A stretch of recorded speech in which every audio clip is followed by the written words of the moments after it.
Hi guys, welcome to another Vinyl Pop video. We have our training coming up, so today I'm going to be doing some screen printing. I got a couple shirts, a couple hats, and I bought this heat press. I've definitely never done this before, so this is definitely going to be an interesting experiment. But in the past, whenever I've ordered a bunch of like branded merch, you have to order so many at one time. So I was like, okay, why don't we just get our own heat press and just print as few as we want at a time, and that way we can actually know what style of shirt we're getting, and we don't have to like buy 100 of shirts that are boxy and just don't fit good. I went and got myself a couple cute blank t-shirts at Target, a black one, a white one. I also ordered some hats. I got 2 for me in one style and 2 for Matt in another. We each got one in green and one in white since our colors are green, pink, white, and black. I thought this would be a good place to start. I won't be doing the hats in this video, but definitely subscribe and you'll see me do the hats in another video. These are totally the same style as those really expensive melon hats, but I got them for like a fraction of the price. I'm just gonna do a dry fit with our logos here just to kind of see how these are gonna look. This is the really big logo that I'm gonna be putting on the back of my shirts. And then I'm gonna put a smaller version of this same logo on the front left. Here's that gang sheet of logos that I showed you in a previous video. I got this from Ninja Transfers. With a gang sheet, you basically just fit as many logos or whatever on the sheet as you can. And then you just have to cut them out individually, which isn't that big of a deal because it is so much cheaper to just order a gang sheet versus buying them all individually. I got some with a pink background and then some with a green background. And doing a dry fit on this hat just really gets me so pumped about our brand. It's seriously just so cute. That was weird. I totally ran out of breath. Now, I should tell you that in this video, I completely felt like absolute shit. So it was really hard to find the motivation to do this, but I forced myself to do it, which I'm really proud of myself for.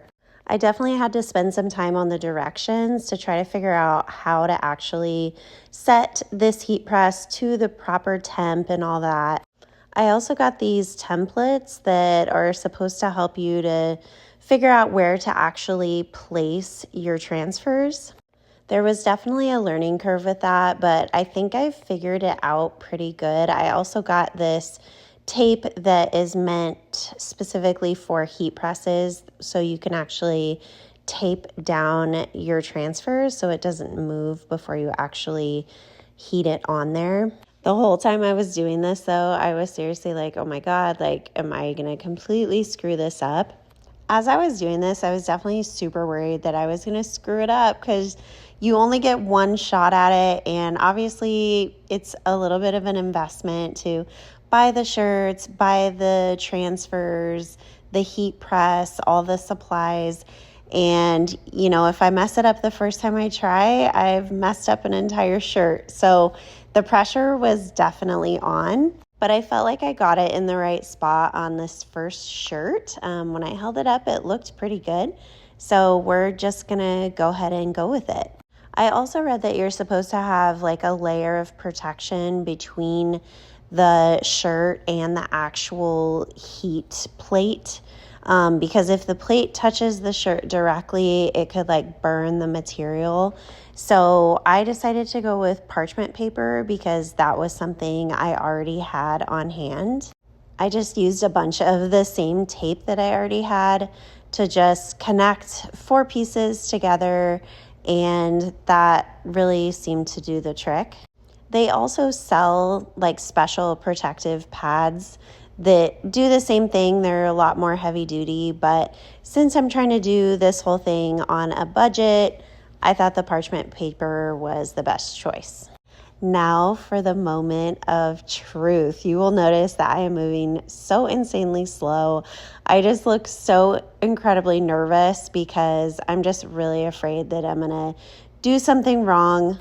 But I got the shirt all flat and nice. The logo is in the right place. I made sure to grab the parchment paper to protect the shirt. And it was kind of time for the moment of truth. Right here, I'm actually just trying to figure out how the heck to make the timer start. When I put the thing down, I pushed the button and it seemed to work. So we're just waiting those few seconds. The timer went off and now we're going to check it out. The instructions that came with the Ninja Transfers gang sheet did say that it might take a few tries to really figure out the correct temp and the correct amount of time to make the transfer properly transfer onto your garment. So I had to go through this process a few times just to try to get it to stick properly.